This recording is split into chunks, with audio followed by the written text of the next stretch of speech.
хамгийн түрүүнд би одоо нэг зүйлийг одоо онцолж хэлмээр байна. Би одоо нүүрсний хэрэгтэй ямар ч одоо холбоо байхгүй. Энэ талаар өмнө одоо удаа мэдгдэл хийжсэн та бүхэн мэдж байгаа. За би үүнийг одоо бас өнөөдөр бас давтаж хэлье. Би нүүрсний хэрэгтэй бол ямар ч холбоо байхгүй. Та бүхэн бол сайн мэдж байгаа. Би өнгөрсөн одоо бүхий л хугацаанд одоо эх орон ард иргэдийнхаа эрх ашигын талд одоо ямагт хатуу зогссон. Маш одоо зоригтой үйл ажиллагаа явуулсан.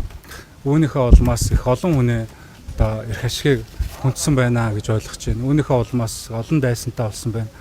Ингээд өнгөрсөн одоо их олон сарын хугацаанд одоо намайг нүүрсний хулгайч мэтээр гүтгэж, доромжилж, олон нийтээс үлжээгээр одоо хангалттай одоо харлууллаа. Тэгээд энэ үүнийхээ улмаас одоо зохион байгуулалттайгаар энэ асуудлыг одоо газар ахуулж, өндөр ахуулж, шүүхээр одоо оруулахаас юм аргагүй нөхцөл байдалд оруулж байна гэж бид ойлгож байгаа.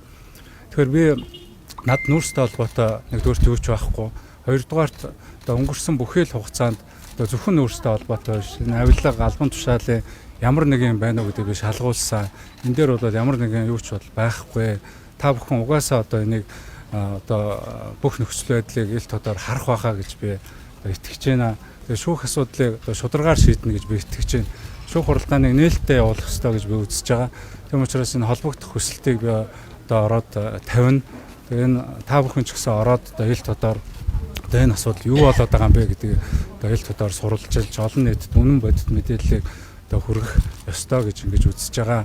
Тэгээ би ч гэсэн одоо энэ та бүхний яг л нэгэн адилаар нүүрсний хэргийг одоо үнэн шударгаар илрээсэ гэж одоо чин сэтгэлээсээ хүсэж байгаа.